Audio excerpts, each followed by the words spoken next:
Good morning guys. म चाहिँ अब उठिसकेँ पसलको लागि। मेरो बुढी र बच्चालाई डिस्टर्ब गर्ने बेकार हो, एकछिन सुतोस्। र म उठे देखेर मम्मी चाहिँ बिउजिनु भएछ र म घरबाट निस्केँ गाइज। यो चाहिँ हाम्रो टोल हो, किर्तिपुरको ससर रेस्टुरेन्टको हल्का मुनिपट्टिको, जहाँ दुई दुई तलाको घर छ। हरेक घरमा एक परिवार बस्नुहुन्छ। हेर्नुहोस्, बिहान खासै मान्छे कोही उठ्नु भएको छैन जस्तो छ र कोही उठ्नुभयो र पूजाको लागि रेडी गर्दै हुनुहुन्छ। र यो हाम्रो टोलको मन्दिर हो।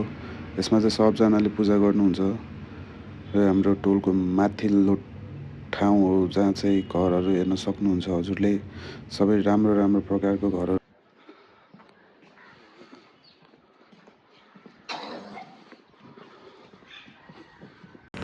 यो चाहिँ हाम्रो टोलबाट बाहिर निस्किएको दृश्य हो। हेर्नुहोस्, अलि हुस्सु परेर होला, पहाडहरू अलि देखेको छैन, नभए दामी पहाड छ यहाँ, जुन व्हाइट हाउसहरू देखिन्छ।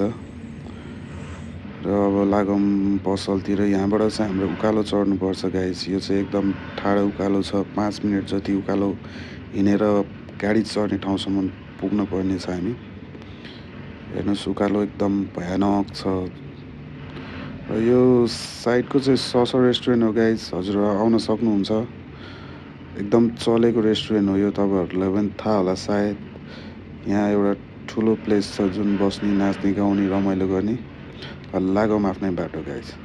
र हाम्रो यो गाडी चढ्ने ठाउँबाटको दृश्य हो गाइस। हेर्नुहोस् कति रमाइलो छ किर्तिपुर। एकदम रमाइलो ठाउँ हो किर्तिपुर पनि। र यो भैयाजी चाहिँ बिहान 1 बजे गएर सुन्तला किनेर यहाँ बेच्न ल्याउनु भएको छ। र गाइस, वेट गर्दा गर्दा हाम्रो गाडी पनि आइसक्यो। ल राखिदिउँ गाडीमा अब। र गाडी जहिले यस्तै प्याएको किर्तिपुरको अफिस टाइमको कारणले गर्दा हो गाइस। पसल पुगेर सरसफाइ कार्यक्रम सिद्धिएपछि बुढी चाहिँ आउनुभयो खाना लिएर। अब खाना खाइदिउँ गाइस, त्यसपछि काम छ सानो। हाम्रो ट्याटो हान्नु बेड बिग्रेको थियो गाइस, त्यसलाई बनाउन आइरहेको थिएँ दाइकोमा। र बनाउने प्रोसेस चाहिँ स्टार्ट भइसकेको छ। अब यहाँ कति टाइम वेट गर्नुपर्ने हो थाहा छैन।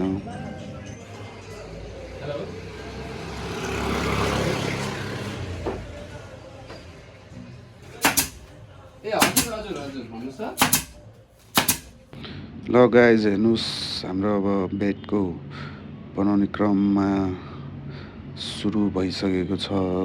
र बेडको हालत एकदमै खराब भइसकेको थियो गाइज। बनाउनै पर्ने टाइम भइसकेको थियो। दाजुले बनाएर कस्तो बनाउनुहुन्छ, फिनिसिङ हेरौँ हामी पनि भनेर इन्तजारमा छु। र तपाईँहरू पनि हेर्नु होला। र बेड यस्तो भयो गाइज हाम्रो रेडीबाट। अब बेड दामी बनाइदिनु भयो, दाजुको फिनिसिङ पनि दामी रहेछ। र हाम्रो बेडहरू बनाउने कार्यक्रम चाहिँ सिद्धिसक्यो गाइज आज, होइन। अब एउटा भाइ आउँछु भन्दै थियो पेर्सिङको लागि। अब उसको पेर्सिङ के गर्छ, कस्तो गर्छ, त्यो हेरौँ हामी।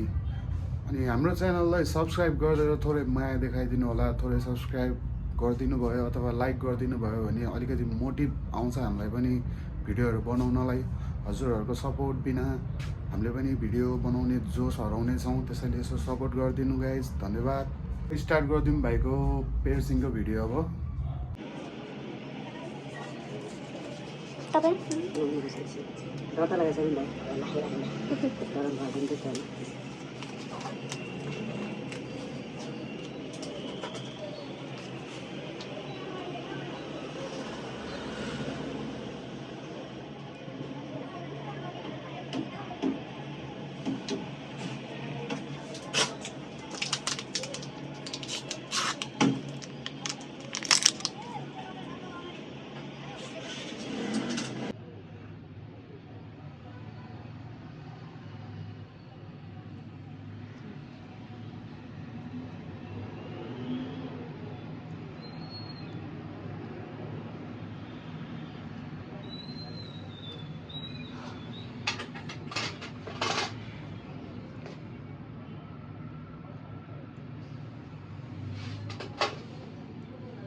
र हाम्रो ह्यान्डसम भाइको फाइनल पियर्सिङ चाहिँ सिद्धिसक्यो।